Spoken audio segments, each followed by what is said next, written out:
And here's the striker plate assembly that we're going to replace. You can see right here I left 2 marks, so you have a rough idea of where it should go. And then I'm going to do it over here as well, and right here. All right, and then you're going to need a ratchet and an extension, as you see here. And just go ahead and put that there. And then you're going to need a 13mm bit for your ratchet, and we're just going to go ahead and put that in there just like this. And we're going to remove these 2 bolts here.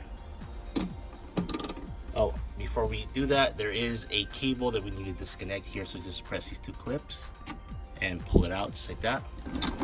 Make sure you hold it, otherwise it's going to slide down. And that should be loose enough.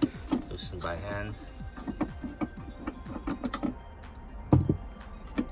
And then go ahead and take out the old striker plate.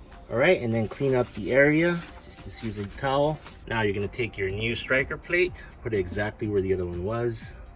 And you're going to want to line it up with the marks that you put there before, so it lines up and so that everything latches on correctly. So you can first put these bolts, use your fingers.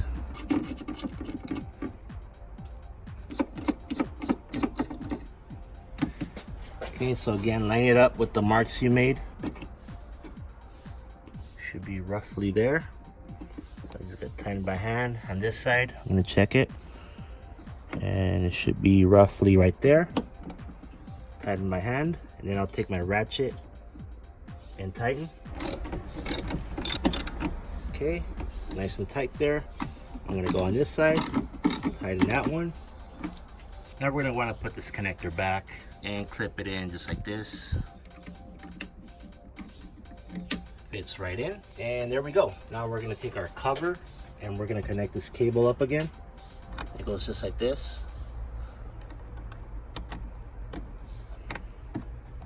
Okay, and we're just going to put it in for testing, and if it works then we're done and we can just screw everything back on.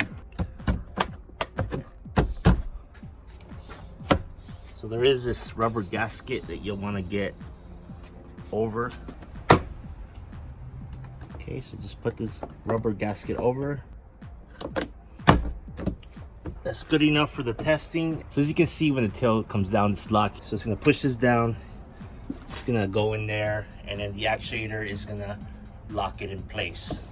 So we're gonna go ahead and test that out now. Turn the car, and then we're gonna press this button here, and then we're gonna see in the front if the problem is gone with the indicator light showing that the tailgate is open even though it's not. I'm recording on my dashboard, and I'm gonna go ahead and have the liftgate closed. So go ahead. It's coming down right now. And there it is. It's fixed.